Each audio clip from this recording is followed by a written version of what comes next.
예, 인천 남동울의 이은기 의원입니다. 지난해 있었던 유해림 위원장의 민원사주 사건 좀 다시 정리하면서 한번 좀 보겠습니다. 저는 이 민원사주 사건이 대한민국 방심위 역사상 최악의 사건이라고 생각을 합니다. 방통위와 대통령실, 방심위가 합작품을 만들어서 사상 초유의 사건을 만들었는데, PPT 한번 보시죠. 9월 4일 날 지난해 이동관 방통위원장이 가짜뉴스는 국기문란이라고 발언을 합니다. 그리고 9월 5일 날 대통령실에서 약속이라도 한 듯 뉴스타파의 신앙님 김만배 인터뷰가 최대의 대선 공작이라는 공식 성명을 냅니다. 그리고 9월 4일부터 18일까지 뉴스타파 인용 보도한 270건, 민원 270건이 방심위에 접수가 됩니다.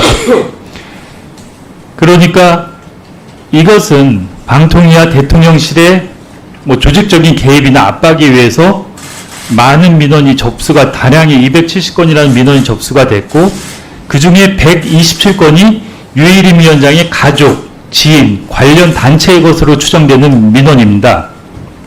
그리고 방심위원장의 사적 이해관계자들이 짧은 기간에 집중적으로 민원을 제기했습니다. 이건 정말 민주사회에서 일어날 수 없는 일입니다.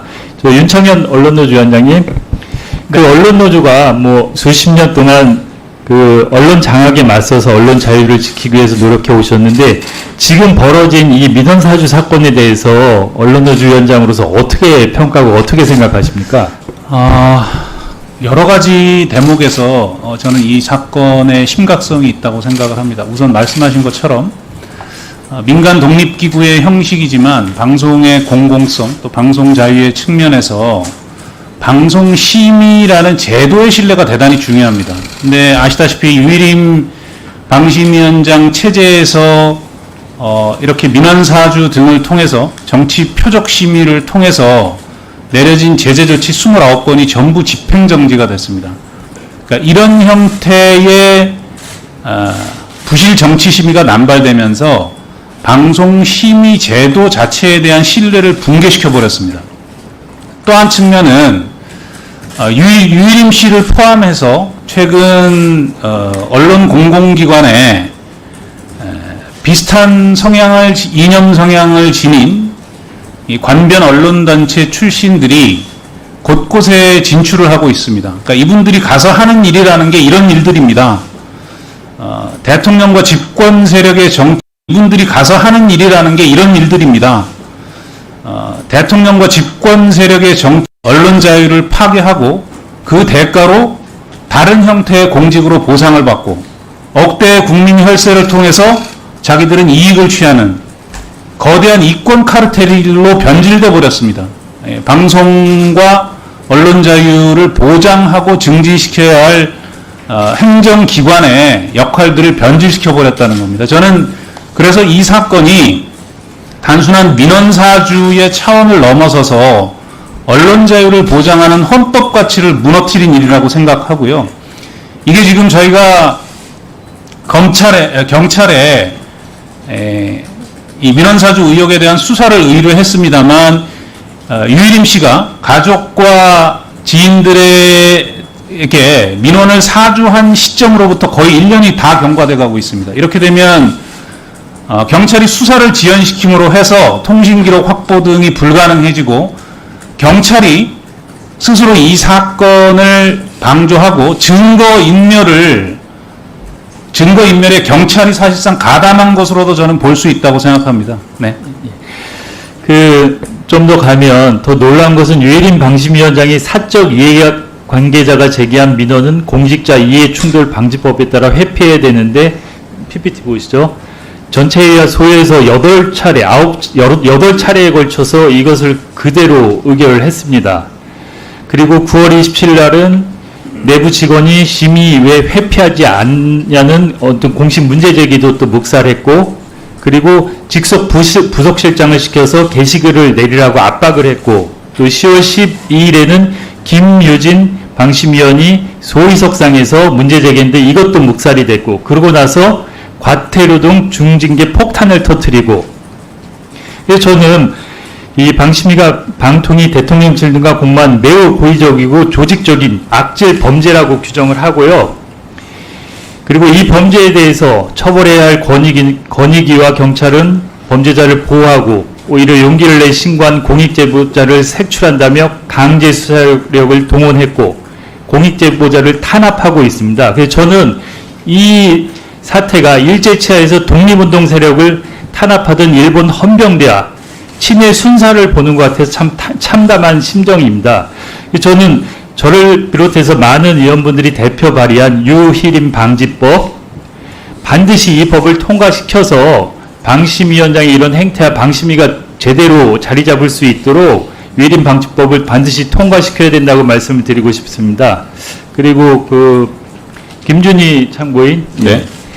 유일임 위원장의 민원사주 의혹이 가족, 지인들 약 40명으로 추정되는 사람들이 제기했다고 얘기를 하셨는데 이거 어떻게 알게 됐습니까? 우선은 유일임 위원장의 쌍둥이 동생이 이름이 거의 비슷해서 직원이 좀 이상하니까 구글에 검색을 해봤습니다. 이제 구글 검색하니까 류일임 씨와 쌍둥이 동생이 위원장 되고 얼마 안 지났을 때 9월 12일인가 13일에 성균관 단체에 같이 방문했다라는 기사가 있었습니다. 지금도 구글에서 유일임 위원장 동생 이름이 검색이 됩니까? 그 기사하고? 이름 두 개를 같이 검색을 하면 지금도 상단에 노출이 되는데 그 기사를 들어가서 보니까 류일임 씨 동생 이름이 나오는 부분은 기사에서 내용이 삭제되어 있습니다. 저희 의원실에서 찾아보니까 PPT 좀 보시죠. 과거에는 PPT 좀 보시죠. 과거에는 유일임 위원장 동생 이름이 있었는데 이게 삭제돼 버렸어요. 언제부터. 그래서 저는 그리고 다음 PPT 하나 보시죠. 그리고 작년 9월 14일에 종편 보도 채널 팀장의 보고 자료에도 유일임 위원장의 동생 이름이 있어요. 그래서 저는 이게 어떻게 돼서 삭제되고 어떤 과정이었는지 혹시 아세요? 저는 모르겠습니다.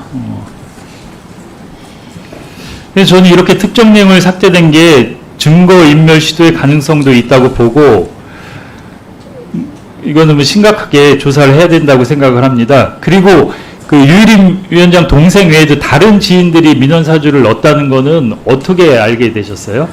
방심위에서 정년 퇴직하신 분이 이름이 아주 특이하신 분이 한 분 있는데 그분이 정년 퇴직하고 나서 그분이 박욱이라는 분인가요? 네, 맞습니다. 예, 정년 퇴직하고 나서 류일임 씨가 대표로 있었던 미디어연대라는 단체에서 같이 활동을 했었고 이후에는 공동대표까지 됩니다. 그분이 최초로 9월 4일에 최초로 민원을 접수를 했고요. 방심위 직원이라면 그 이름을 모를 수가 없습니다. 박욱이 씨하고 유일임 위원장하고는 어떤 관계예요? 성균관대 언론대학원을 같은 시기에 다녔다라고 제가 들었습니다. 그리고 이게 논란이 되니까 민원을 취하했죠. 네, 취하했습니다. 어떤 민원을 취하했어요, 그때? 구체적인 민원 내용은 제가 확인하지 못했는데 전에 듣기로는 9월 4일에 민원을 제기하고 가만히 있다가 9월 14일에 종편보도팀장이 유일임 씨에게 보고를 한 직후에 네. 2시에 보고했는데 3시경에 사무처로 민원을 취하하겠다라고 전화를 했다고 들었습니다. 예, 그래서 본 의원이 좀 정리해 보면 조직적인 민원 사주가 있었고 그리고 직원들이 이 민원 사주를 알고 문제 제기를 하니까 조직적인 은폐와 저는 증거인멸을 시도했다 이렇게 보입니다. 어떻게 생각하세요? 저도 그렇게 생각합니다. 네. 그래서 저는 이 문제를 독립적인 조사기구를 설치해서 조사를 좀 해야 된다고 생각을 합니다. 그래서 국회 과방위 차원에서 조사기구를 설치해서 이 민원사주 의혹은 철저히 조사를 할 것을 요청을 드리고요. 그리고 국회 차원의 민원사주 의혹도 국정조사가 필요하다고 생각을 합니다. 그래서 위원장님께 그 부분도 좀 추진할 것을 부탁을 드립니다. 그리고 김준희 위원장님 뭐 하실 말씀도 있습니까? 이 관련해서? 아니, 더 없습니다. 예, 이상입니다. 예, 수고하셨습니다. 다음으로 노종면 위원님 질의해